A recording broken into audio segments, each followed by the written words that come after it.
Oi, meus amores! Sejam muito bem-vindos a mais uma gravação do podcast Reconecta. E hoje eu trouxe um assunto um pouquinho polêmico, mas extremamente necessário. Esse assunto fala sobre as pequenas provocações que ninguém fala sobre. Existe um tipo de situação nas relações que quase todo mundo já viveu, mas que raramente é falado de uma forma um pouco mais aberta. Não é uma situação que existe briga, não é uma situação que existe agressão direta, é algo mais sutil, um comentário atravessado, uma ironia, uma alfinetada, uma frase que parece não ter uma maldade, mas que carrega sim uma intenção por trás. Às vezes pode acontecer no trabalho, às vezes entre amigos e muitas vezes, a maioria delas, eu diria, que acontece dentro da nossa própria família. O curioso é que nesses momentos quase surge aquela dúvida interna de: será que eu estou exagerando? Será que eu entendi errado? Será que é melhor eu deixar para lá esse comentário? E assim, passamos anos engolindo pequenas situações que isoladamente parecem insignificantes, mas que quando a gente vai acumulando isso, ela vai minando algo importante em nós: o respeito por nós mesmos. Para entender isso de forma mais profunda, a gente precisa olhar para uma pergunta bem importante, que é o porquê que essas pessoas fazem esse tipo de provocação. Nem sempre quem provoca faz isso de forma totalmente consciente, pensando assim: eu vou provocar. Muitas vezes é algo que foi aprendido ao longo da vida dessa pessoa, porque algumas pessoas crescem em ambientes onde relações são baseadas em competição, em comparação, em controle, ou até mesmo em lugares onde ela precisa se provar o tempo todo. E nesse tipo de ambiente, provocar, diminuir, ironizar o outro vira uma forma de estabelecer um tipo de posição. É quase como se fosse um jogo invisível. Quem domina mais a conversa? Quem consegue desestabilizar o outro mais rápido? Quem que consegue se colocar numa posição de superioridade? Outras vezes isso pode vir de um lugar de insegurança, porque quando a pessoa não está confortável com ela mesma, pode tentar diminuir o outro para se sentir melhor ou maior.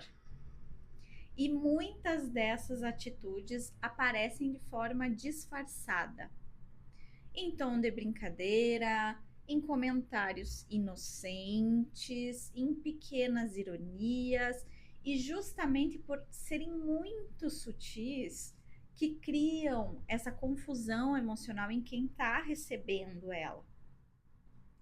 Porque a pessoa sente que não tá certo, que tem alguma coisa que tá estranha. Como eu costumo dizer, a gente sente aquela flechada que às vezes pega no peito, às vezes pega no estômago, às vezes pega na garganta, mas ao mesmo tempo a gente não tem certeza se aquilo realmente foi uma provocação. E aí entra outro ponto importante. Por que tantas pessoas se calam diante de situações assim? Algumas pessoas acreditam que a maturidade emocional significa ignorar. Ai, deixa pra lá. Ai, não vale a pena. Ai, é melhor não criar conflito.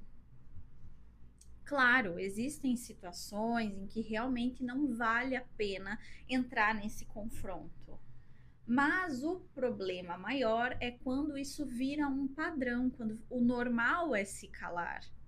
Quando a pessoa sempre se adapta, quando a pessoa sempre se diminui para tentar manter aquela falsa harmonia. Porque, convenhamos, onde que existe harmonia em ambiente hostil, né?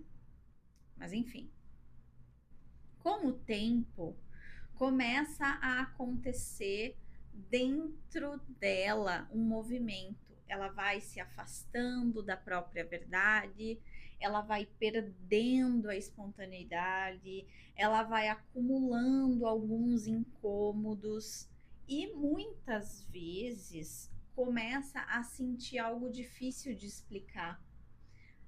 É uma sensação de estar se sentindo desrespeitada, mas sem algo que ela julga concreto, né? E sem saber também como mudar isso.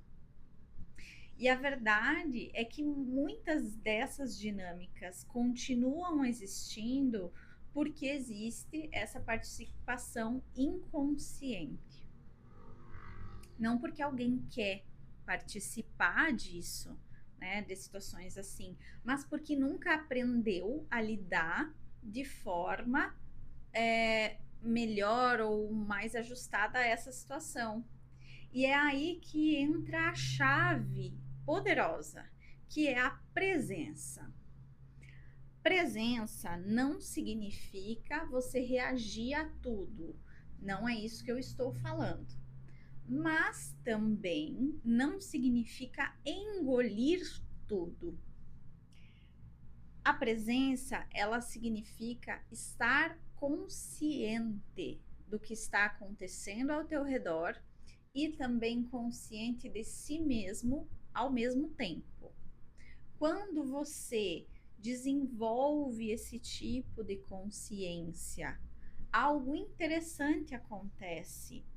Você começa a perceber essas dinâmicas antes delas se desenvolverem completamente. Você já começa a ficar mais ligado nesses pequenos sinais.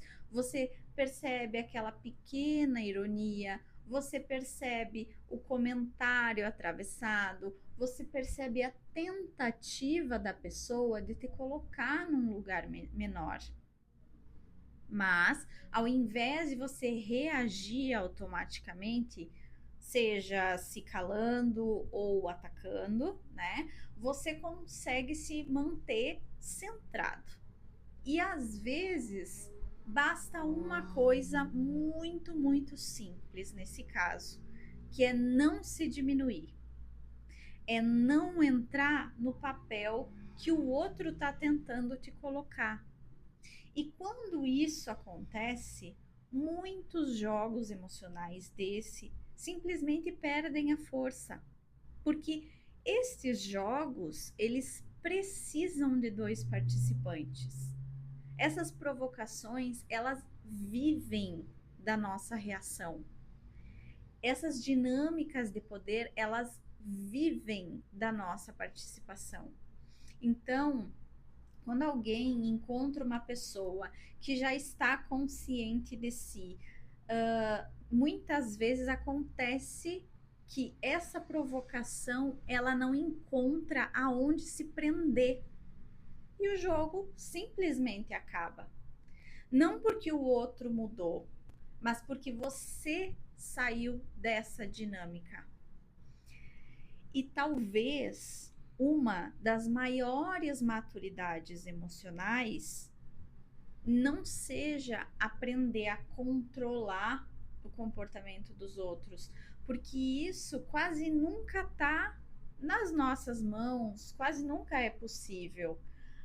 Talvez a verdadeira maturidade seja aprender a observar algumas dinâmicas e escolher conscientemente como que a gente vai se posicionar dentro delas, sem se diminuir, sem precisar provar força para alguém ou em algum determinado momento, apenas permanecendo inteiro, íntegro.